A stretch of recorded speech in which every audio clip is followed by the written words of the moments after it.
Yeah, we're Yes, live. sir. Yes, sir. Welcome to episode 3. I know it's been a while, guys, since we've been on since our last episode. Just some things that happened, but needless to say, we're all good. We're healthy. We're fine. We're back. Um, so, episode 3 of the Swoosh Hoops Podcast. Tonight we talk about obviously Ben Simmons. Right. That's the topic of conversation throughout the league. Also, vaccinations, right? What players are vaccinated, what players are not. It's a very small percentage that is not. And we know the fiasco and everything going on around that issue. And our last topic will be about sleeper teams, right? And what team do we kind of see as a dark horse to make some noise in the East and Western Conference, have deep, surprising playoff runs, i.e., like Atlanta Hawks, right? Like last year. So, pack show, we got for you guys today. And, you guys kick it off. You want to start or Yeah, let's just jump into the whole Ben Simmons thing. I feel like that's kind of like the talk of the town right now. I wouldn't necessarily say rumors are heating up, but it's Oh, just like it's been on it's fire. it's just like a lot it's of drama with that whole scenario. Like I'm hearing the man is threatening to like risk his salary and sit out the season if he's not traded. Um, I feel like what Embiid said can get what he said about the whole situation can be taken two different ways. Like he's for the Ben Simmons or not for Ben Simmons. I'm hearing that the Spurs actually try to reach out a trade for Ben Simmons. There's just a lot going on with this whole situation, and I'm gonna just stop by saying that you guys can take it from there. so I'll take it from here. It's already on fire. It's a circus, and I believe Ben Simmons is going to sit out the season because if you're telling me that you are right now planning to sit out the season because one, you don't like the fans of Philly and they get so hard on you, what makes you think another fan base is going to accept you and your lack of shooting is going to help the team contend? Mhm. I was hearing rumors that the Spurs are looking to acquire Ben Simmons. Do I see that's a good fit? I maybe because of Pop. I also seen rumors that New York was a But good. he's on the way out though, Yeah, and they trying to hit the reset button on that whole yeah. system. So I'm not sure if that's be a good fit in San Antonio. I also seen that New York is a good fit. That's no way because if you think you New can York for survive everybody. Philly, if you think you can survive Philly with that fan base, You're not gonna New, survive the city. New York is ruthless, especially Knicks fan base. They're You ruthless. see what they did to Trey Young last year? Exactly, exactly. And he didn't even do nothing in his playoff debut. And they're talking about F. Trey Young. So yeah, so it's just a circus. Mhm. Um, Doc Rivers try to pour cold water on it. That's not working. Saying that we can still win the championship with Ben Simmons. Like stop it, Doc. Stop it. It's not happening. Just own up to it.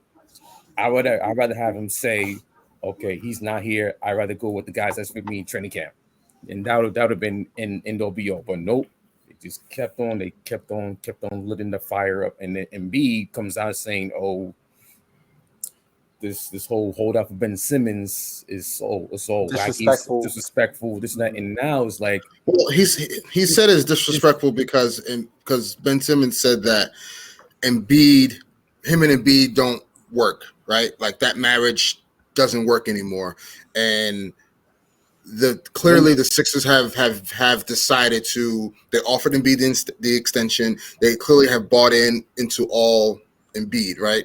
And Embiid has just pointed out like, yo, like, and again, I'll talk about it. Go ahead, Eric, because I'm like I feel like I'm intruding on what I want to talk about. But go ahead, keep going, so keep going. so what I was saying was that Doc Rivers was trying to pour cold water on the situation. It didn't work. We also talked about Embiid, who now is the face of the franchise, who just signed a $200 million extension, saying that it's disrespectful what he's doing, this and that. So clearly, we see the falling apart of the two superstars and how they mesh, and it's not worked. It hasn't worked since they came together. They never been to the conference finals with those two superstars. If you think about it, because if you think about it, the last 4 years they never made it out to the second round, and they were swept out in the first round with that one time in the bubble. Mm-hmm. So that tandem has not worked at all. They was all beat up and injured though. They were beat up, injured, so inconsistent. I know they had Brent Brown as the head coach, but still, if you had those two as a tier top talent on your roster, you should at least make the conference finals in least one of these years. And along with the pieces they had around them, there was no excuse for them not to be a second round team. Right. So I think they're gonna have to swallow the pill, move on. Ben Simmons, and there was if you remember last week, there was a rumor saying that the couple of Sixers teams were trying to fly out to LA to meet him. Yeah, and he was like, "Duh, no, don't even think about it." Which should tell you that he does not want to be in Philly. He even told management, he told his agent Rich Paul that he doesn't want to be there. So it's gonna go right into training camp, to this preseason, regular season. So it's a dumpster fire. Am I happy about it? Yes, that's because that's one team I'm knocking off. And we're talking about another team that's in shambles right now. So that's I'm gonna say that for later. So we'll see how this plays out. So I got my popcorn ready. Here's the thing. Ben Simmons will not sit out this season. It's either one or two things are going to happen. Because as much as this makes Ben Simmons look really bad, it makes the Sixers look just as bad. And I'm going to tell you why. The Sixers were trying to trade Ben Simmons for about 2 seasons now. For about 2 seasons. So you can't necessarily blame Ben Simmons about his frustrations, right? Because, and I'll make this point too. Like, he signed the extension, and he's at a fault for some of that too. But I'm staying on the Sixers for a second. He was in trade talks for 2 straight seasons, producing at a high level. It may not be offensively. Yes, we understand that. But defensively, he is a top 5 all NBA defender. There's no ifs, ands, or buts about that. So you have to understand, too, a player of his caliber who's constantly trying to find, dare I say, his fit, so to speak, on this team. The team always evolved around Joel Embiid, and based on his quote today, he felt totally indifferent about that. But Joel Embiid's always been injured. So the team, and throughout the 4 years, Eric, as you pointed out, that they've made it to the second round and no further than that, every one of those years, Joel Embiid was injured. Every single one. Mm-hmm. So it's not necessarily Ben Simmons' fault that it's more blame on the Sixers had the shortcomings. It was more so the front office was a bit wacky when he got drafted there. Then with Sam Hinkie and all those guys, and then you had the Colangelos, and it was just like a whole mix up. Just the tanking and all that stuff. Like, you got to understand too. Like, at the end of the day, like those tactics and that type of, I would say, acceptance for leadership, where it's like we're okay with losing right now. That kind of sets a precedent in your organization. That's one, right? 2, when Ben Simmons got there, who was responsible to ensure that he was training, all the time, working on his game and things of that nature? Like, you gave him that contract with the skill set that he has. Right. Yeah. And hoping that he was going to be better. But at the same time, you gave him the contract for what he was, not what he was going to be. Right. So at the end of the day, you knew what the type of player he was all these years. They wasn't banking on the potential back then. So at the end of the day, the organization is also at fault too. The other flip coin, though, Ben Simmons. At the end of the day, and I hate to do comparisons like this, but Stephen A. Smith made a point, and he's absolutely spot on about this. If Ben Simmons has a jump shot, he's LeBron James 2.0. There's no other comparison you can. I feel like everybody can agree on that.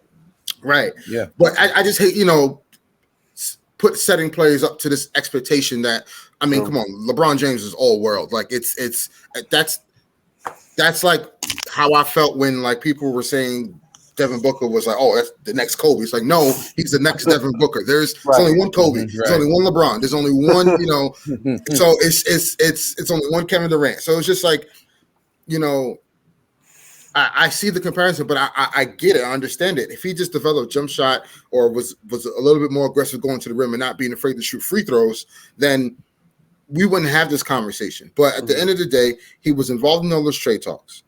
Now he's at a standstill where he doesn't want to be there because obviously, call it what you want. Yes, he had a terrible playoff series. He only took 3 shots in the fourth quarter of all 7 games, which is insane. He only took 3 shots in the fourth quarter. And that's your starting point guard.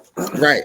So I understand the lack of aggression, the lack of awareness, the lack of just wanting it, right? Like, and not year after year, summer after summer, not working on your game. Like, we're tired of seeing the videos, and you in the little gym, whatever it is, you're shooting and you're doing all this, but everybody can shoot like Curry in the gym. Yeah, exactly. Matter of fact, look at the bubble. Look at Steven Adams. Shooting was extraordinary at a high clip during the bubble because there were no fans. It was so it was a controlled environment. So yeah. So at the end of the day, free range. So at the end of the day, yes, he has to own up to that and face the fact that, like, damn, like I really effed this up. I didn't perform well. But it wasn't just him. So it's like people forget in that game 7 at home when he passed up the dunk for Tybal when he made only 1 out of 2 free throws. Mm-hmm. The possession before that when they had the ball, who turned over the ball? That was Joel Embiid that turned over the ball. Yeah, so, hated him. Right. So yeah, he had 8 turnovers in that game, and no one talks about that. So there's both parties are at fault. And that also puts the onus on Doc Rivers. Well, and I'll get to that, but but both parties are at fault, and this is why this is so ugly because each party is pointing the finger at each other. No one's trying to take accountability for what they've done. Right. And then obviously after the whole Brett Brown thing, whatever you had Doc Rivers, who was hired as the head coach. Listen, I love Doc. I'm all for black coaches in the league because we need more black coaches. But we all know what he did the year prior, right? When he's with the Clippers, he blew a 3-1 lead. It's not the first time he's done it. He's done it in Orlando. He's blown a lead. He's done it with the Clippers twice. You know what I'm saying? So, and now you got that trajectory following him with the Sixers. Mm-hmm. The comment he made, obviously, you don't say that, regardless of how it. Because all week these guys during media week been playing cleanup with their comments that happened 3 months ago. Mm-hmm. It's too late now, right? So you said what you said. Move on. Here's why I say Ben Simmons will not sit out this year. They're getting pennies on the dollar for Ben Simmons. It doesn't matter how you slice it. You're not going to get a James Harden-esque deal for him.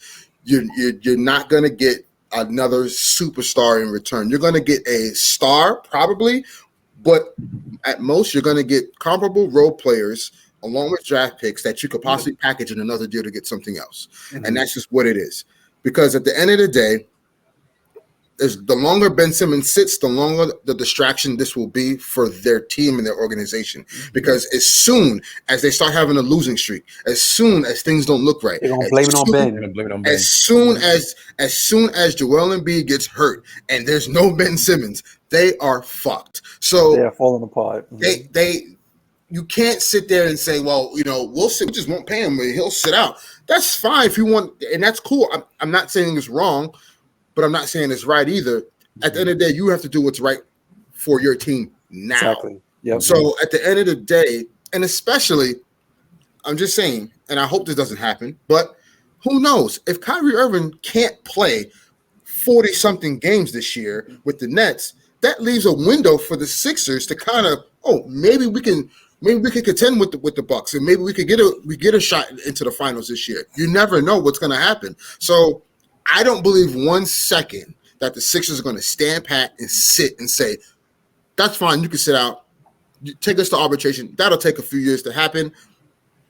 Sit out. We just won't pay you. And then your starting point guard is going to be Tyrese Maxey, or it's going to be Shake Milton. Good luck with that. Mm-hmm. It's not going to work, especially, and I understand those Philly fans are not happy with Ben Simmons, and they shouldn't be. Because also at the end of the day, Ben Simmons should want to come back and be like, I'm going to prove everybody wrong and show you guys I put in the work so we can have a better playoff season coming up. But evidently, that's not what's happening. So at the end of the day, the Sixers got to stop acting like, they hold all this control. At the end of the day, Ben Simmons has the leverage right now. As much as we want to say he's under contract and all that, he has the most leverage because he is causing the disruption that they don't need in order to be a championship contending team and to focus. That's the problem. So, to me, I would say we're basically in October. No further than November. Ben Simmons will be playing on another team. Well, who though? That remains to be seen because at the end of the day.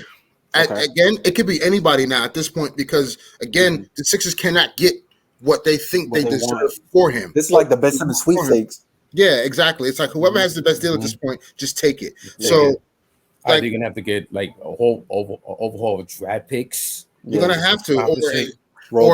Honestly, it may just be a 3-team deal where they can get a star in that deal, and that one team gets Ben Simmons, and the other team who's giving away the star gets all the draft picks. Right. So again, we'll see how this pans out. I think the best deal for them right now is to go after CJ McCollum and make that work. I think if you get when I did the little trade machine thing, if you just add Ben Simmons and Shake Milton for Robert Covington and CJ McCollum and a couple draft picks, the deal works. So I think if you add CJ McCollum and you probably could try to get a comparable point guard somewhere or whatever the case is, or at this point, man, I think John Wall would be a better fit for the Sixers than Ben Simmons would be. At the very least, John Wall's not a great shooter, but he's going to give you hard every single night. Right, he will take the shot, and he'll be aggressive on offense. Yeah. Defensively, you're going to lose that. But at the end of the day, you need some type of value in return. You cannot. The longer they hold on to him, the harder it will be to trade him because you don't know what's going to happen during the season. You don't know if a certain player that you wanted gets hurt. You don't know if another player that you wanted gets traded to another team. Like you don't know what's going to happen, especially with all the vaccination things happening right now. You don't want to roll the dice. Like he's unhappy. He doesn't want to be there, right? And the reason why they don't have the leverage is because he's willing to sit out. Like that's the thing. Like it doesn't matter. It doesn't. It'll be even worse if he says, "I want to go to this team." It's almost like he got an invisible trade clause. You know what I mean? Yeah. Like low key, he could kind of pick his. Like I mean, he doesn't have to say where he could go, but it's just like, yo, like I'm holding y'all up right now. Like he said, I will play anywhere but Philly. Mm-hmm. Yeah. I got a gun to your head right now. Like you trade me where I want to go. Exactly. But also at the end of the day, even though he says I want to play anywhere but Philly, other teams know, guess what? I'm not going to give you my best assets because he wants out anyway. Yep. So it doesn't matter. So the longer they hold on to him, the worse it's going to get for that organization. And you're doing other teams a favor too. Right. Cut your ties, get it over with, move on. Like just back and forth makes no sense. And it doesn't do well for your team right now. So at the end of the day, look, for instance, like Joel Embiid said, our teams have always been built around Ben Simmons' needs. So it was kind of surprising to see what he said. Yeah. You can go back to the reason we signed Al Horford. We got rid of Jimmy Butler, which I think was a mistake, just to make sure that he needed the ball in his hands. So again, this tells me Joel Embiid's like, fuck Ben Simmons. Like I'm done with him. That's what I said. That's what I said at the beginning. Right. Exactly. So if your star player is saying, yo, move on from this drama, then Daryl Morey and Elton Brand need to do what they have to do to move on, and that's just it. So, in my estimation, Ben Simmons will be playing this season. He won't be sitting out this season. He knows what he's doing. Rich Paul's his agent. They know what they're doing. He will play in another jersey this year. Okay, we'll see what jersey he'll wear. And I'm hearing that, like, even though he has all the leverage, I'm hearing that the Sixers are trying to trade him to a team on the Western Conference. So that's where a team like Portland Kings. comes in, or Sacramento Kings. That team might come into play. Yeah, you know. So I don't know. It's gonna be a long season. We haven't started yet, and we got so much stuff going on. Exactly. It's like we barely started training camp. We got all this drama happening now. Ben Simmons situation, the NBA vaccine situation. Let's get into that because so basically perfect segue. So basically, New York and San Francisco, you got local mandates where Toronto, where if you're home, if you play for those teams in those cities, you have to get vaccinated to practice and to play in those cities. If you don't get vaccinated, then you won't be able to play. And on top of that, the NBA vaccine mandated that if you don't follow the local vaccine mandates, you will not get paid. So what does this do to Andrew Wiggins and Kyrie Irving, the two main players of this whole vaccine mandate? And how does it affect those teams? I think it's low key.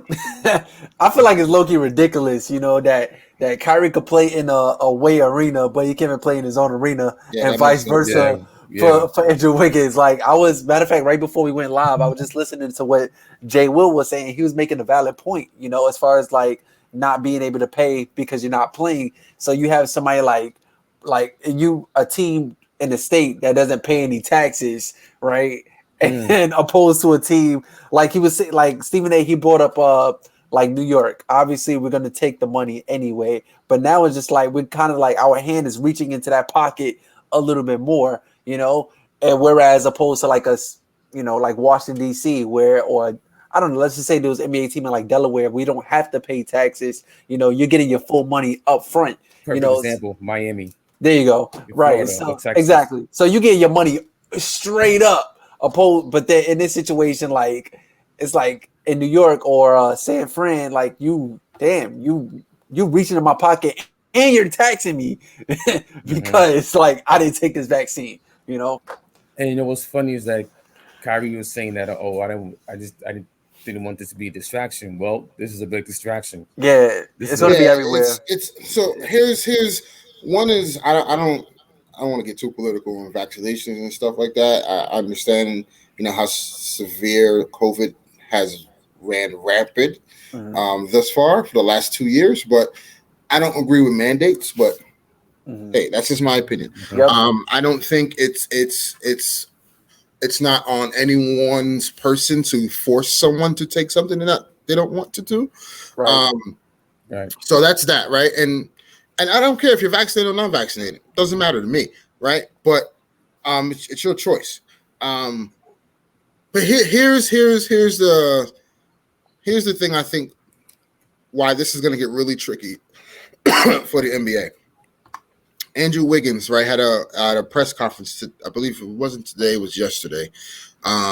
After practice or training, the second day or first day of training camp, it was for them, and they, the reporters were like kind of like egging him on about like, can you tell us why? What's your the religion and all this stuff? And he was just like, it's none of your business, and it's nobody's business to know.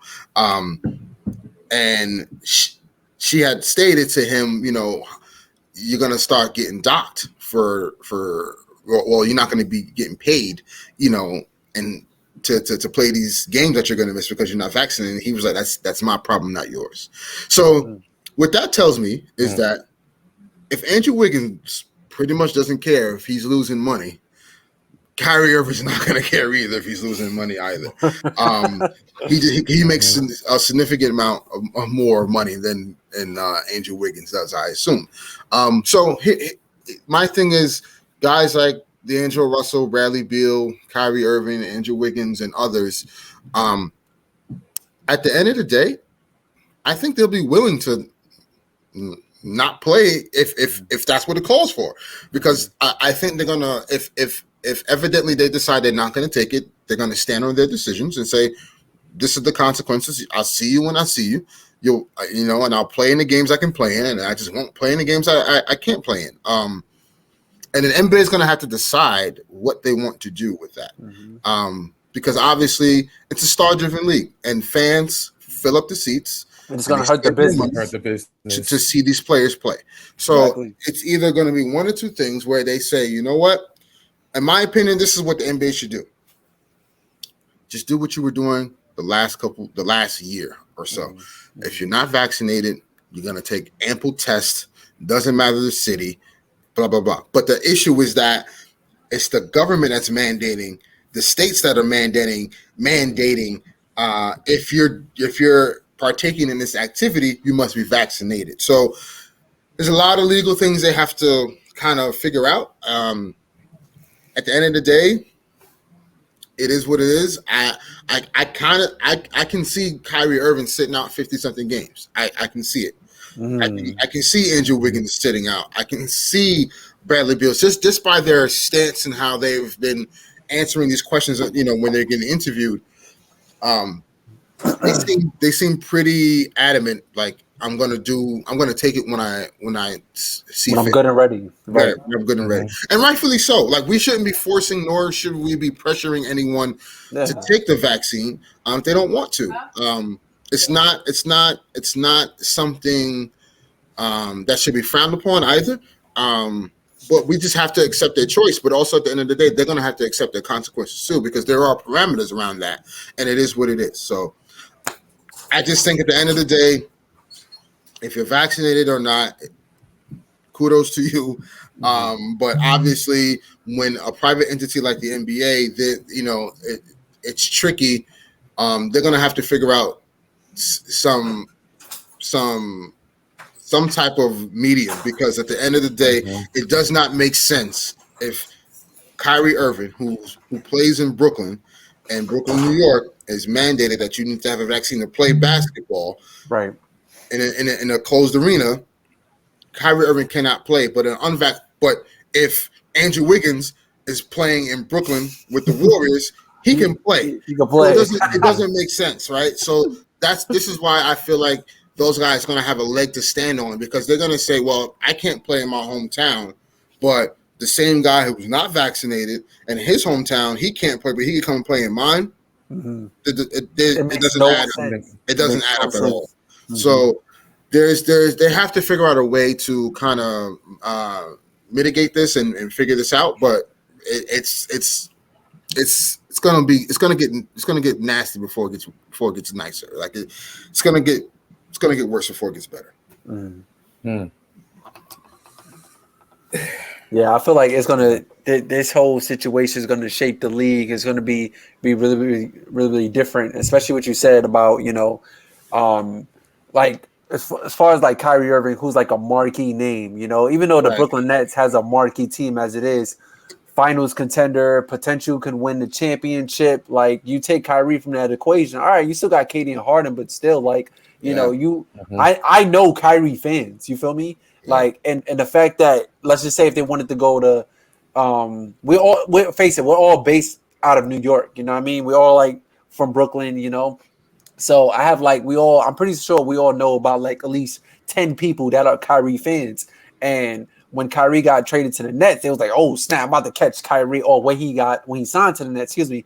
When he got I'm pretty sure they was like, oh, we about to go catch a game at Barclays to watch Kyrie, you know?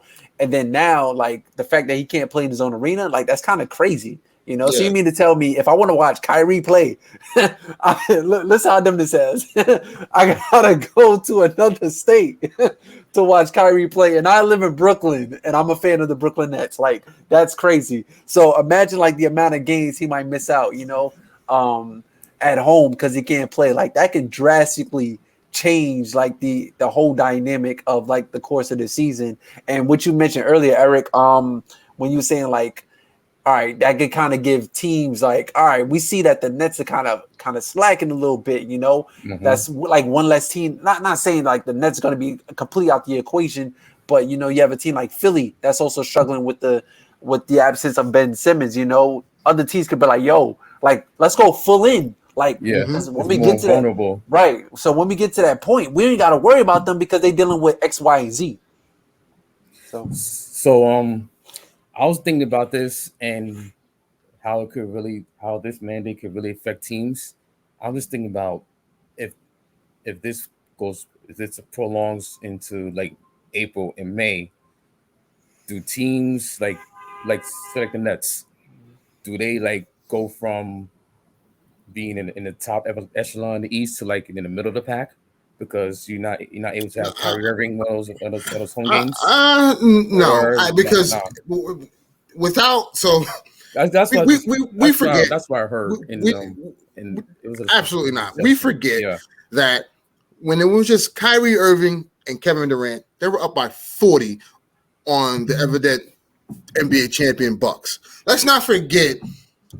Having those three is a luxury. Like they don't need those. They don't need all three to get through the East and get to the finals. Just two. Two of them is enough to get to the finals. Yeah. I don't know if it'll win it, but it'll. Two of them will definitely get them to the finals in the East for sure. But now even more so, it's like, damn. I'm glad we traded for James Harden because imagine if James Harden wasn't on this team. Yeah, right. Imagine if James Harden wasn't on this team. Whoa.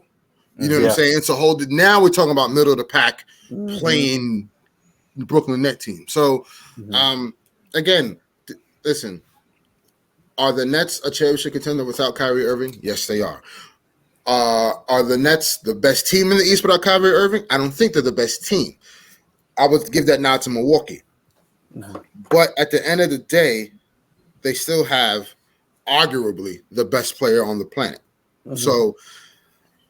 And that person and Kevin Durant can't be guarded not by a soul on this planet and the afterlife. So all I'm saying is we kind of have to wait and see what this shapes out and looks like. And this also, interesting fact, can alter a decision for James Harden because James Harden has a contract extension that he has not signed yet. He hasn't signed the contract yet. So the thing is, if he waits it out to see, okay, what do we look like throughout the year, you know, if we can win a ring or not, and if he decides to say, damn, I'm not winning and I'm not putting up no numbers, I'm out of here. So he may or may not want to stay. So we'll see. Again, this is going to be an ongoing thing all year long and until Kyrie and others like Kyrie take the vaccine. If they don't take it, then this is going to be an ongoing discussion all day, every day in the NBA. Yeah. So another team that doesn't need a distraction has a distraction. So I mean, they had a distraction since last year. You know exactly. So we'll see. I think the NBA is gonna have to come up with some sort of a medium, like Ernest has said, just to like, because you cannot have star players out and you're the NBA, you cannot afford to lose money again because you lost money last 2 years. Yeah. Yep. And you're telling me that you've seen these ticket prices? You've seen these superstar players who are not willing to take the vaccine, and you're gonna allow them to miss games because of that. The NBA fan base is not gonna like it. I'm sure the TV network's not gonna like it at all. So they're gonna have to decide where to go next. Mm-hmm. So either they got to come to agreement and see where this goes, because you cannot afford the NBA to have their big stars out because of the mandate. I get the mandates because it's local. It's by the local states. But the NBA, they're gonna have to come to agreement somewhat. Yep.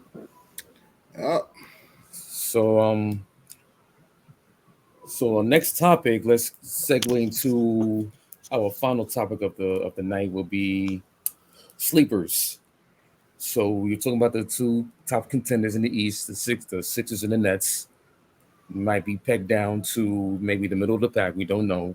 And so some of the sleepers might creep up because of what's happening. So need to know. I just want to know. Give me your sleeper teams from the East and West, and your reasons. I feel like for the West it's kind of hard. So I'm gonna just give you the East right now, and because I was sitting and looking at every team, and I'm just like, damn, the West is kind of hard. You know what I mean? Because like I feel like injuries hit the West a whole lot more. So like I know before we went live, we was talking about like just some ideas, or because ESPN, I don't know, somebody, Ernest, you can speak to this. You said somebody on a jump was talking about like the Nuggets being a sleeper team, and I'm just like, Josh, like how can the Nuggets be a sleeper team? You know, when they have the MVP on their team, like the reigning MVP on their team, and I guess his thinking was, you know, because Jamal Murray's out, somebody's going to step up. Either someone's going to step up, or the expectation is like, oh, the Nuggets are not going to be good, you know, or they'll be mediocre, you know, at best because their second best player is out. But I mean, and again, here's another issue with this team. Michael Porter Jr. elected not to take the vaccine either. So like it's tricky because now your third best player may not be available for half the season. So I mean, and he signed the extension. But again, the state of Colorado, I don't think they don't have a mandate where you have to be vaccinated to play. So he'll be able to play home games. But do you think that could be a thing, though? I know we kind of get like sidetracked a little bit, but do you think that like what New York is doing, what San Fran is doing, could be an eye opener to other states and cities to be like, yo, like let's try to push this? Do you think? It depends. It depends on the state. Because here's the thing: each state has. And I hate to talk politics because politics are pointless, but it's you have state officials who think differently, who believe that, you know, this whole thing is a hoax or a conspiracy and whatever the case is, and wearing masks is detrimental, and the vaccine is you know, is a government experiment on people and stuff like that. So you have state officials like Ted Cruz, who stands with Kyrie Irving, stands with, oh, my body, my choice, but yet still, motherfucker, Ted Cruz, you elected to control women's bodies. Make it make sense here. But needless to say, that's another story for another day. Right, but that's the point I'm making. Like, you can sit there and make laws on women's bodies. A bunch of men can, which is fucking unreal to me, and ridiculous. But yet and still, you're chanting the same "my body, my choice" because you don't want to be forced to take a vaccine. Like, it doesn't make sense. So I don't think it'll push other states to kind of be like, "Oh, I'm going to do what they do," because politics is so rigid and it's all over the place. Like, it would The states will never see eye to eye on this topic. Never. So this issue is going to happen in the NBA because the states are mandating and some of the states aren't. So this is why I said this is going to be all season long. This is going to be a total confusion. It's going to be arguments. It's going to be disagreements. It's going to be a mess. It's going to be a total mess that the NBA is in the middle of because they don't have jurisdiction to change those mandates, evidently. So, okay. All right. So I know the original topic before we got sidetracked a little bit. Yeah, it's all good. It's all good. We here for the talk. You know what I mean? All right. So I thought about saying that I might just give you the East one because I feel like I was thinking about them. I'm gonna go with the Wizards, man. I'm gonna go with the Wizards. I know we was talking about the Wizards. I'm gonna go with the Wizards, man. I'm gonna go with the Wizards. Like, oh my god. I'm gonna go with the Wizards on this one. I feel like they got a couple dudes on the team who's like, even though Bradley Beal's been like on the trader block and stuff like that, like I feel like they got brothers on the team that's like, yo, I want to prove myself. You feel me? So, I originally was gonna say the Charlotte Hornets, but I'm just like, damn, they're too young. You know what I mean? Mm-hmm. But I feel like with the Wizards, like they have dudes on the team that wants to prove themselves or that has to prove themselves. And we've been kind of clowning the Eastern Conference for the past couple of years. I don't see why not. They wouldn't be able to sneak up in like let's say about like a 7th to 8th playoff spot. Mm-hmm. So that's what I got for Eastern Conference. All right. So for me, I'm gonna give you one. I'm gonna give you a surprise team that I don't think y'all haven't even thought of. For some odd reason, the Indiana Pacers really give to me as a surprise team. Look at it last year. Even there was quote solid, the whole coaching staff was just in shambles. I didn't like the coach, Bjorken. He was just too. He didn't have the structure. He was getting into fights with his assistant coaches. Assistant coach was getting in fights with players on the basketball court. So it was a mess. So I think with Rick Carlisle bringing he'll add some stability there. It's some stability, bring the whole organization back to where it was before, and bring the whole ship together. I just think with the roster they have with Miles Turner and Sabonis, and with the solid core, Malcolm Brogdon, I think they should be one of those surprise, not a surprise team, but one of those teams that sneak up into like one of the top 6 and just like really give some teams some fits during the season and maybe a playoff round or 2 maybe. But I just think that the addition of Rick Carlisle is going to stabilize that franchise to where it was with Larry Bird before and who was the forget Donnie Walsh? No. Frank Vogel. Oh. Yeah. How do you forget Frankie V's name? Come on, man. Listen. The best coach in the, you know what I mean? Frankie V. That's because LeBron and Anthony Davis, all right? Whoa. Anyway. Wait, hold on. Wait, because I gotta cut you off there. When LeBron James and Anthony Davis were out, the Lakers still held the best defensive rating team in the NBA. Let's not forget that. That's coaching. That matters.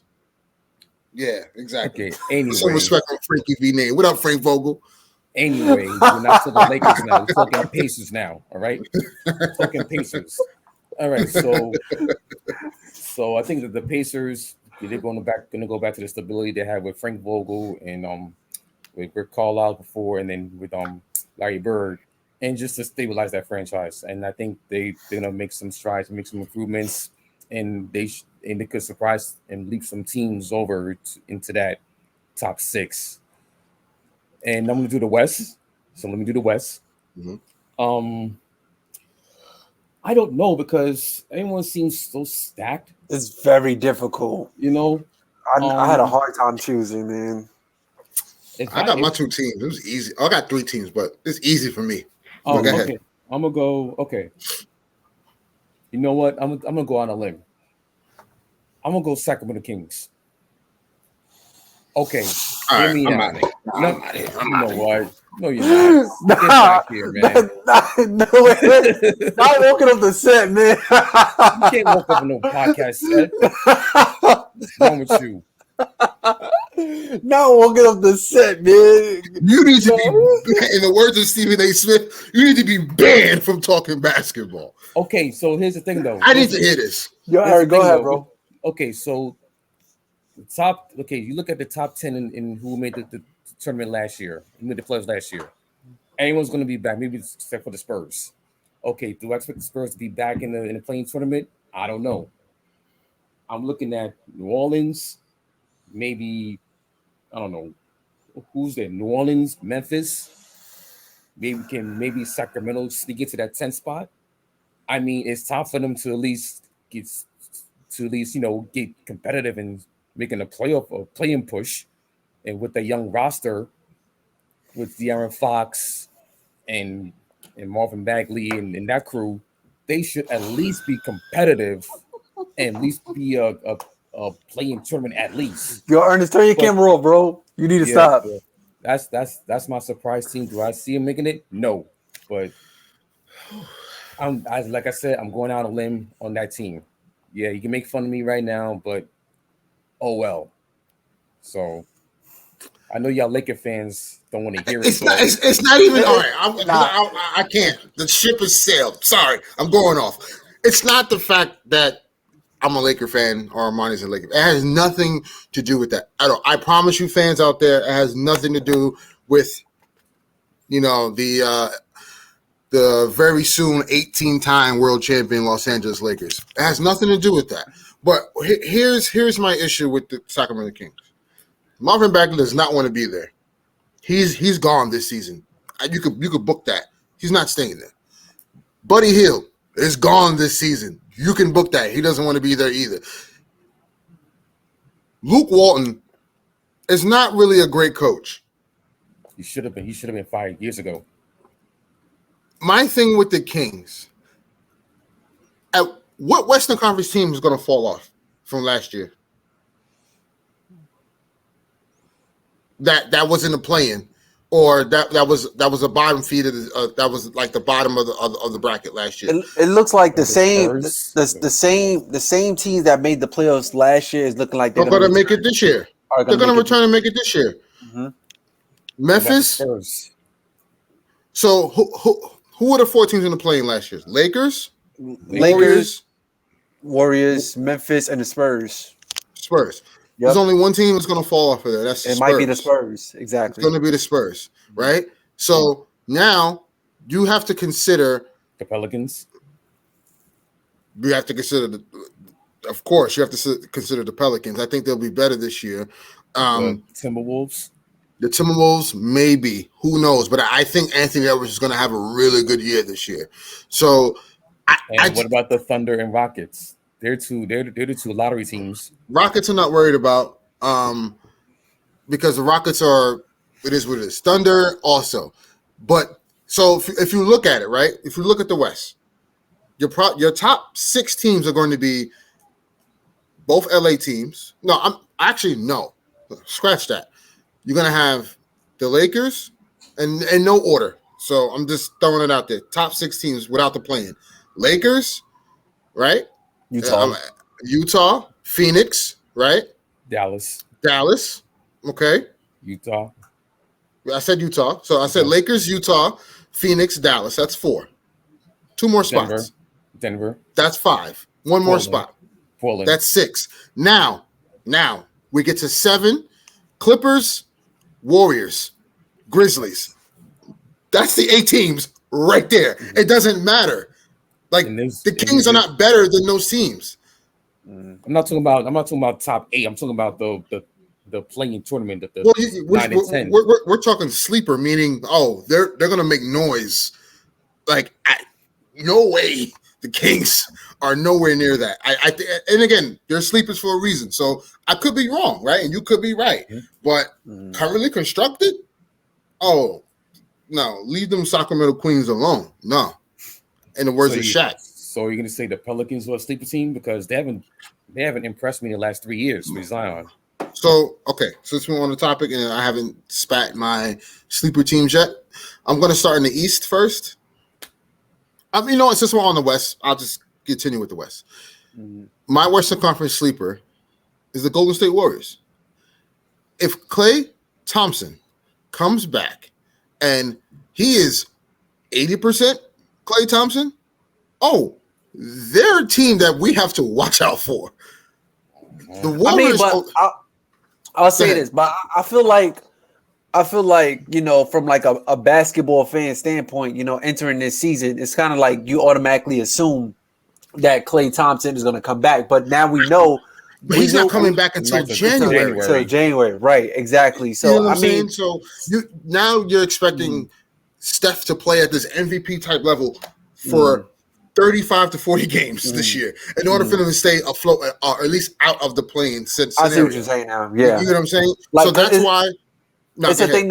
It's a thing to worry about Steph, but then it's a thing to worry about the Warriors. You know what I mean? That's what I'm saying. And I feel like last year we kind of I feel like everybody did. Everybody was like, "Oh, we ain't got to worry about the Warriors. Like we just got to worry about Curry. Curry can get his." Beat them. Right, but Curry will get his. But the Warriors, we're gonna beat them. You know what I mean? So okay. You put it in that perspective, honestly, and that's was my thinking. I'm like, okay, are they a contender? No, but can they be? I mean, if April May roll around, they can be. What we said. Remember what we said. They're going to be like a really, really dangerous team. They're going to be the wild card team, and the team that has a lot of draft picks and good management. They become really, really dangerous. They have all the leverage in the world. Yeah. And so I just think, with Klay coming back, you slide, Andrew Wiggins to his natural position at the 3. Yep. Now your depth has gotten a little bit better. So you have JTA coming off the bench now. You'll have Wiseman back healthy. Kevin Looney's back. Like I just think the Warrior team is going to be. And you got Andre Iguodala. Yeah, exactly. And IQ's on 100. Right. I just think they're going to be a sleeper team to actually make some noise in the playoffs. Now, if what Eric is saying, a team that's a bottom feeder, so to speak, no disrespect, that surprises to get in, that's the Pelicans. I think it's the Pelicans. I think Willie Green is going to be a 1,000 times a better coach than Stan Van Gundy. And I just think Zion at this point now has to understand I have something to prove. Exactly. There's no more. There's 2 all-stars in your team, bro. It's you and Brandon Ingram. There's no excuse no more. There's no excuse. And I get it. I understand the organization is wacky. It's I think the organization's on the clock. No, they have to be. Clock. They have to be. Yeah. They have to be. And plus, I think next year is his 4th year, right? Zion. Yeah. So he has to sign the rookie extension. He's eligible for a rookie extension. Mm-hmm. So you're gonna have to offer him that the rookie extension? Is he gonna sign it? That's the question. You never know. You never know. Never know. So that was my sleeper for the West, and my 2. It was the Pelicans and the Warriors. And then my other sleeper, so segue the Eastern Conference, I have 2 sleeper teams for the East. Obviously, I'm going to go with the obvious sleeper. That's the Miami Heat. I think with the issues surrounding the Nets and the Sixers, it may be the Heat and Bucks as the last 2 teams standing in the East. So I kind of see it's going to be I would say this, the Heat are going to be like the Knicks of last year. And what I mean by that is the Knicks made you play hard every time you had to play them last year. Miami is going to be they're going to be difficult to be playing against in the regular season. But then again, I'm also saying pretty much the same thing I said about the Warriors. It's but the difference is like everybody's here. You feel me? We got Jimmy, we got Bam, we got Kyle Lowry added to the mix, and we still got Vo is still on the injury, right? And also, I think Marcus Morris is on the Heat team. Right. So Markeith, Yeah, Marquise right. Holmes. So you see what I'm saying? Like, I feel like we kind of already looked in and like, all right, the Heat is going to be there. You know what I mean? Like, and we said this on, I believe the first podcast when we was going through like the rankings, like the Heat was going to be like the dangerous team or the team that you don't want to play in the playoffs. You know what I mean? Like if the Spurs, if the Bucks or the Nets or the Sixers or Bucks or Nets is having an off day, the Heat will probably be that team to knock them off. Yeah, for sure. And my actual sleeper, and I actually believe they're actually going to be a second round exit, maybe. I'm going to go with the Chicago Bulls. I think looking at that roster, the Chicago Bulls they're going to make some noise in the Eastern Conference this year, and I think a lot of people are sleeping on them. I don't know why people are so low on them. I think so. I think you know why, because of the bench. But the bench is like okay, they're gonna. But I'm telling you right now, they're gonna run teams out the gym because they're gonna be up and down. Run Zach LaVine, Lonzo, DeMar DeRozan, Alex Caruso, like those guys are gonna just be running teams off the floor because their tempo is going to be ridiculous. And you got Big Hole in the middle. Yeah, right. Who is a scorer and an all-star. And don't forget Patrick Williams and Kobe White. Kobe White could light it up, and Patrick Williams could play very good defense. So I think the Bulls have an opportunity, barring of what happens with the Nets and the Sixers and whatever else that happens throughout the NBA years, right? Injuries and what may have you. The Bulls have an opportunity to replicate what the Hawks did, and be that surprise team that oh shit, like we didn't expect them to be this good. We knew they were going to be good, but we didn't expect them to be this good. Understandable. So I think, like, think about it. When was the last time DeMar DeRozan played? Well, when was the last time DeMar DeRozan wasn't the second guy? Meaningful basketball and play meaningful basketball. He's you can make a case he's the third guy on this team. True. He's never been that, right? So also this gives a chance to see, okay, Lonzo, now you have pieces around you. What can you do as the decision maker, as the point guard for the team? I think based on what I've seen in his career, obviously in LA, he is going to thrive in that position. So I really think the Bulls I'm going out on the limb. I'm going to call them a top 4 team in the East. No, nah. They're going to be better than the Knicks, bro. I'm sorry. They're going to be better than the Knicks. Here's the thing, though. I don't see them being better than the Hawks. I don't see them being better than the Heat. I don't even see them being better than the Knicks because but the Heat. So all right. Number 1 seed this year in the East to me is going to be the Bucks, followed by the Nets, then the Heat. After that, it's anyone's game to me. That's the tier in the East. It's the Bucks, Nets, and Heat, and then it's everyone else bunched together. Okay, so with the Bulls, they implemented 3 new players onto their roster. With the Knicks, they kept. See what happens when they talk about the Knicks. You see what happens, right? I thought it was much. Nah. The universe knows what was about to happen. He was about to say, I'm sure he was about to say, the Knicks care everybody, but and still forget that they just added a starting point guard that they have to figure out. Their defense is going to fall off. They added Evan Fournier. Is Richard Robinson going to stay healthy? At the end of the day, the Knicks didn't keep everybody. They kept the bench. The bench was lethal last year. They let defense go and add offense. They sacrificed defense for marginal offense, though. This is what I'm saying. Because they were 22nd in offense last year, so they looked at what they needed to upgrade the roster on offense.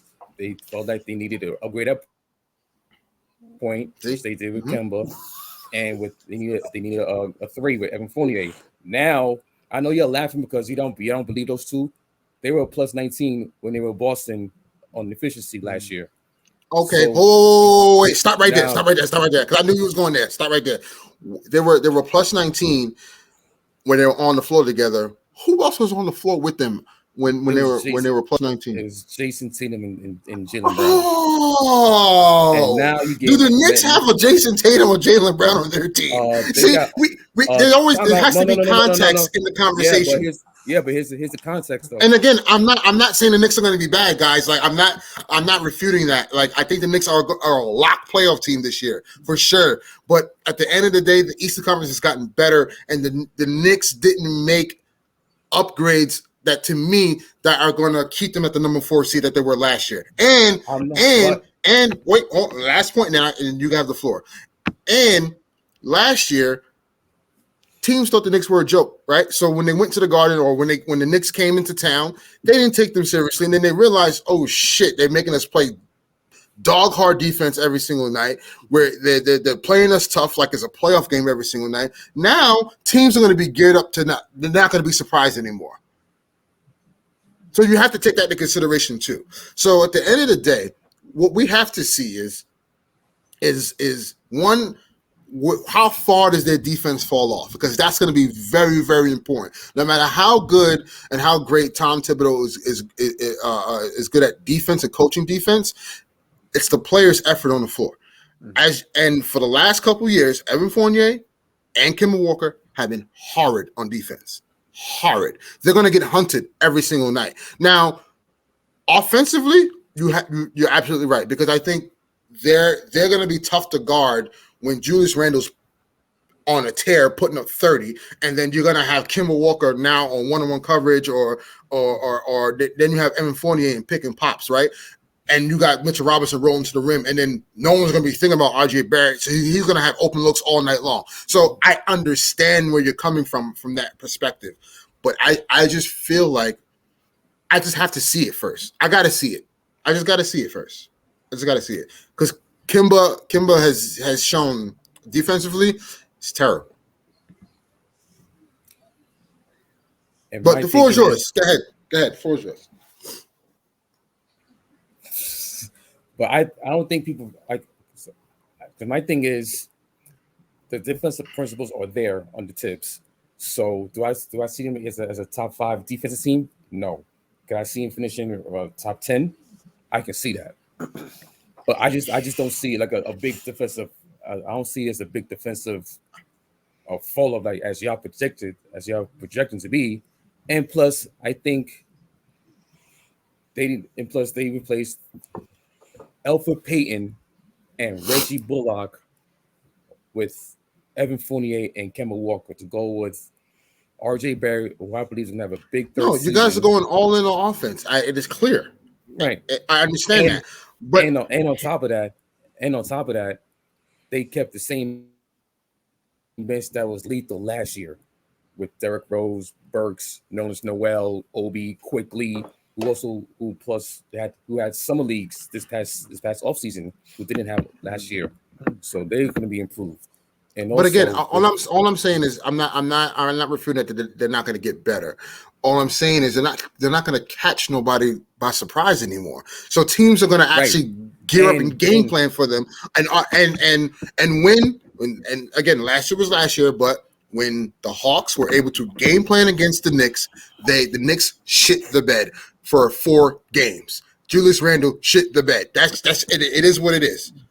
Right, because teams were able to game plan because they understood what he was doing on the offensive end. Now, again, you add Kemba Walker and you add Evan Fournier to that mix, it gets a little bit easier for Julius Randle to kind of go off. But then now defensively, you're gonna have what?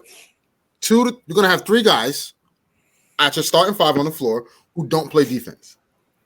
But also, here's the thing, though. You talking about how teams will game plan against the Knicks.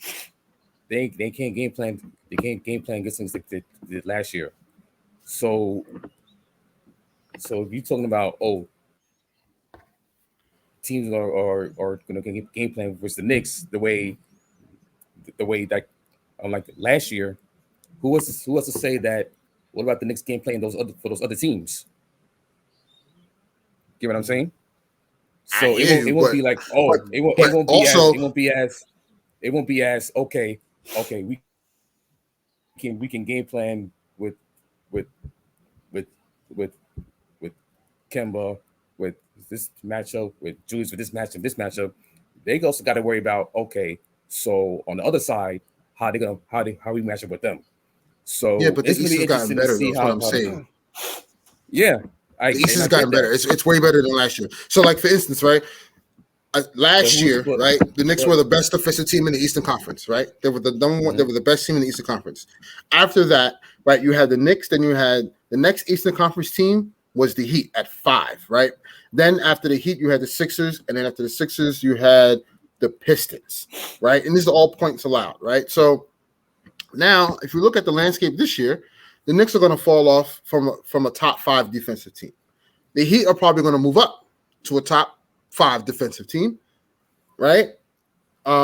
Sixers are going to drop without Ben Simmons. Then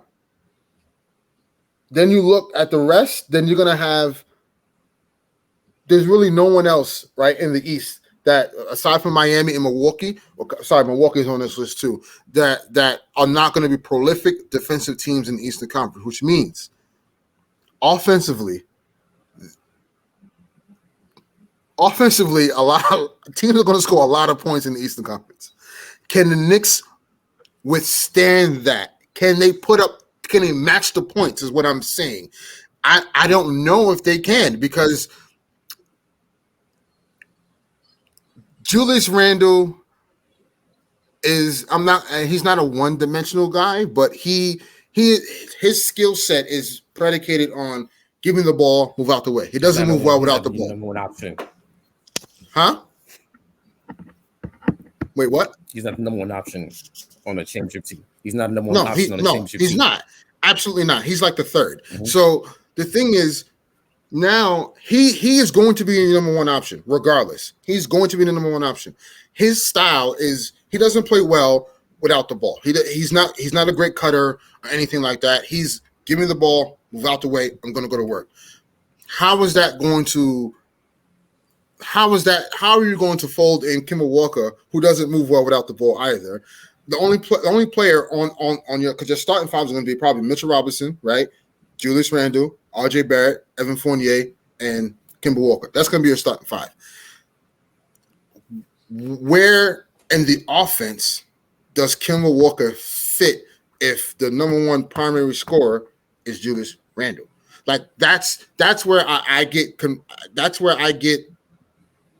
skeptical on how well the Knicks can be, because now you're taking a dip defensively, so you won't be as good defensively, but then your offense isn't going to be top tier neither. So, that's why this is why I have this stance on the Knicks. I just have to see it, because right now I don't think they're a top 4 seed in the East. I think they're borderline 6 seed or playing. That's just my opinion, and I just think Chicago have a better fit offensively of what they want to do, rather than, because your prolific scorer is going to be Zach LaVine. He can shoot the 3 ball. He can move off the ball. He can get to the cup. He can do all those things. You're going to have your setup guy, who's Lonzo Ball, who does not care about scoring. It's not his game. All he cares about is facilitating and getting others involved. That's to me is the upper hand that they're going to have, because the defense won't be as prolific in the East as what we thought it was going to be. I think it's going to be Milwaukee and Miami, and then everyone else is going to be middle of the pack, a defensive team. I think all the defensive stats are going to be out west. That's just my opinion. Well, we agree to disagree. Yeah.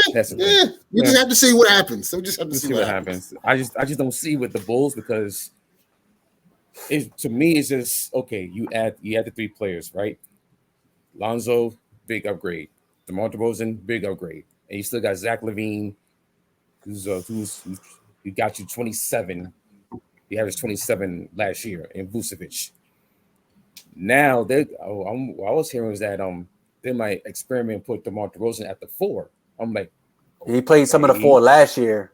He played some of the 4 last year, and that worked in San Antonio.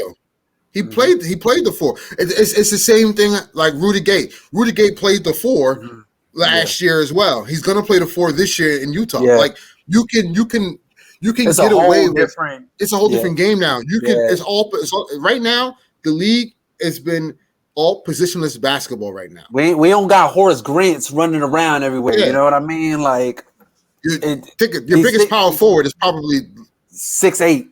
right, and LeBron is playing power forward this year. Like it's just Jay Crowder was playing power forward last year. exactly. He's 6'7". Yeah, you can get away. Draymond is the center. You can get away with it. You can get away with it in the league nowadays. So him playing the four doesn't bother me at all. Mm-hmm. I think their death lineup is Vucevic, DeRozan, Zach, Caruso, Lonzo. Yeah. Yep. That's their death lineup. Yep. So you got defense straight up in the 1 and 2 position, and then also in the 5 position as well too. Right. Yep. But we'll see. Again, I still think the Knicks are going to be a prolific team in the East. I just don't think they'll be. I don't think they'll be a top 4 seed like they were last year. That's just my take. I don't see them. I don't see them usurping the Hawks. I don't see them usurping even the Sixers right now. I just don't see them being a top 4 seed, which leads me to believe they're either playing at 7 at worst. I don't think they'll drop lower than 7, or they're at 5 or 6. Like that. That's it. Like that's their ceiling for me. So how many wins? If that's the case, how many wins you got them? Because Vegas has them at 40. At yeah, the 41 and a half they had them at. I'm gonna take the over on that though. I got them at like 43, 44 wins. I got them around 46, 47. Because we'll see. We'll see, man. We'll see. My thing is they're gonna steal wins that they're not supposed to have like they did last year. No, they're not though, bro. Because teams are going to be prepping for. They're going to be ready for them this time around. That's just my thing. The Knicks are not going to sneak up on nobody this year. Like last year, people projected the Knicks to win 22 games. So if you look at that, they're going to be like, "Oh yeah, like we're not going to." So other teams is not preparing properly for. Yeah, they're not prepared because they know that they see a level of talent. I mean, if you got Elfrid Payton walking in as your starting point guard, you think I'm going to take that shit seriously? No, I'm not. But now I see, he got Kimba, there's Evan Fournier there, there's you got Julius Randle who showed out last season. Now teams that have tape, they can watch mannerisms, they can see what you do. Now people are gonna actually take the Knicks seriously and say, yeah, okay, like we're gonna be prepped for you guys tonight. So I think it'll be tougher for the Knicks to kind of sneak up and win games they're supposed to lose. I think they'll lose games they're supposed to lose and win games they're supposed to win, and evidently will get them to 40-something on the low end of 42, 44 games, and then be a 5, 6, or 7 seed in the East. Okay, I just believe that. Also, I just believe that. Our other. But it's a good thing. It's a good thing. I'm thinking of our other teams in the East and take the regular season seriously, like the Knicks are. Because Tibbs, he wants to win every game. Okay, I'm going to ask you this because we're going over a little bit, but I'm going to ask you this, and we can end the segment. Yeah, Tibbs is going to run your guys to the grass. What he does, right, and that rightfully so. It gets the job done. Can Kemba Walker sustain that? That's why they got Derrick Rose, and also they got those 2 rookies. But can Derrick Rose sustain that? They're not. I don't think they're gonna. See, so here's what I'm saying. So now, like it. Now your coaching minutes. Then you got spot minutes for Quickly. You got Alec Burks. Also, you got Miles McBride. Alec Burks is a terrible defender. He's horrible. You know that. He showed out in those fourth quarters. When you need offense and need that point guard, he showed out. I hear you, but he's inconsistent. He's not consistent every night. I know. You know what I'm saying? His defense was I had to deal with it. We have to see first. The Knicks are going to be one of the most interesting teams this year because I don't know what their identity is right now. I just don't, because it's not going to be defense. Huh? Well, the identity is still going to be defense, but it's not going to be as much as last year. It's not, because to me, I just think you're gonna have players who just not the fact that they don't want to play defense, is will their bodies allow them to. I don't know if Kemba Walker is going to be Kemba Walker playing under a Tibbs system is going to be very interesting to see, because if Tibbs is going to demand Kemba Walker to play every game 39 to 40 minutes a night. Oh, that's not happening. But I'm saying you don't know. You don't know. Tibbs does that religiously on every single team. He does that. It doesn't matter. So is his body going to last? I don't know. So I have to wait and see. I just have to wait and see. Just got to wait and see. Because if you lose out, if Kemba Walker is hurt, and God forbid he doesn't get hurt this year, because I really want the Knicks to be good, because I really want the talk of the town to be the Knicks and not the Nets, because the Nets give me so much Clipper vibes. It's so annoying. No, that's facts. That's facts. No, they do. They talk like they won something. They didn't win anything. Yeah, but, and the thing is, we're like, we're, even though we're Laker fans, like, we live in New York, so we understand like the staple exactly. franchise, and what runs the city, like, right? Madison Square Garden been here since forever. Barclays came up in 2012. You know what I mean? Like, even though the Nets has the better team right now, and they was able to get the better team way quicker than the Knicks could when they had Melo and stuff like that. All right, I get that, but it's just like, it's a New York Knicks thing. Everybody rocks a New York Knicks hat. Everybody rocks the blue and orange. So now, black and white is cool too, but it's a Knicks town. Just look at last year during the playoffs and the crowds. Yeah, of course. Yeah, for sure. And so back to my point, like, the Nets give me so much Clipper vibes. So, like, whatever. And, people think they're going to run roughshod over the NBA, which is cat, because, we got the three best players on one team. Needs to say. But what I'm saying is that I just think I have to wait and see what the Knicks are going to do, and I want them to be good. I just don't know what their identity is, because of what fans like you, Eric, want or know what the identity is, and what Tibbs, the coach, wants the identity to be. I don't think that capitulates to what the players. So I don't know. I just have to wait and see, because again, Tibbs is going to want to play hard every single night, and you're going to play defense, you're going to hustle, you're going to die for loose balls, you're going to rebound, you're going to block shots, you're going to do all that. Demand that too. He's going to demand it. Yeah, Eric, you know this. He's going to demand that from his players. Mm-hmm. Is Kemba Walker going to be able to survive that? I don't know. Recency history has shown that Kemba Walker has not been healthy for a full season since Charlotte, yeah. He went down. Everything went downhill. So, and again, like I said, we could be wrong.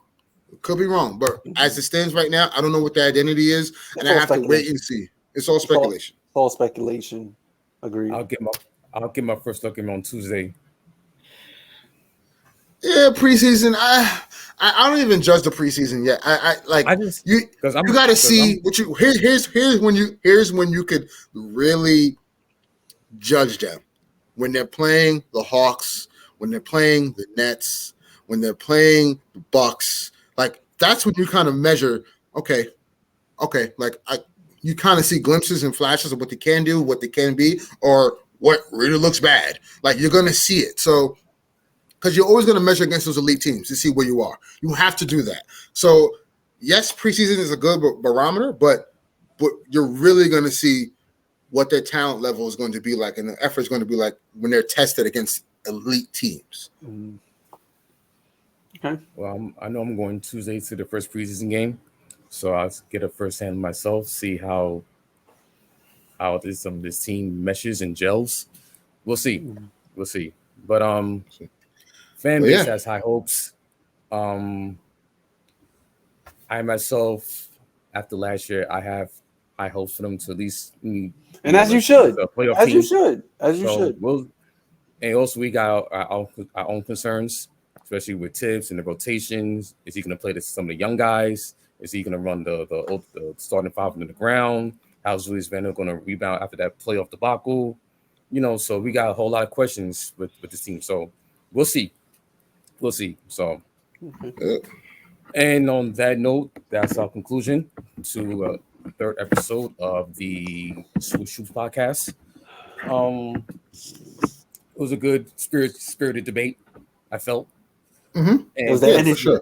Felt the really- energy. felt the For energy. sure. You know, Yeah. we agree with some stuff, we disagree with some stuff, but hey, that's what you get on the podcast. You know, Yeah. not everyone's gonna agree on one topic. Mm-hmm. So we'll be doing another one next week. We just got to finalize the date. Yep. Probably TBD. like a Thursday. Yep. Around that time, Yeah. also look out soon. We'll start having some guests on. A few Yes. people have reached out to me to be on the show. They're really interested in what we're doing, so look out for that. And that's going to be some crazy debates. We got some crazy Philly fans that's going to It's be gonna be joining. I know. It's We it's have, gonna be like I know, lunchroom ask talk, around. man. yeah. Lun- We're gonna have Lunchroom some- talk. Yeah, I it's know. like those Nike break Yeah. rooms, man. It's gonna be, it's gonna be. We're gonna have some crazy Philly fans on here. The one I'm really excited for, I'm not gonna tell you guys yet, but the one I'm really excited for is this one guy. He's an avid Knick fan like you, Eric. So you really like him, but he loves Kawhi Leonard, and it burns me up. It just burns me up. So, but yeah, And Paul George. And Paul George. Paul George is his boy too, And which is he like insane. Westbrook. And he loves Russ. He's all over the place, but he's a Knicks fan. It's crazy. It's crazy. But he thinks the Nets are going to win the championship. It's unreal. It makes no sense. But anywho, we'll see you guys next week. And again, stay tuned. Again, follow us on Instagram and Twitter, right? Just We're gonna put out more content on Instagram, so just bear with us. look out for that stuff and join the conversation, guys. Right? We're casuals, right? But we also know ball. So tune in next week and that's also, it. please like and subscribe to our channel. Subscribe to our podcast. It'll be available in audio podcasts later Yes, tonight. sir. So look out for that.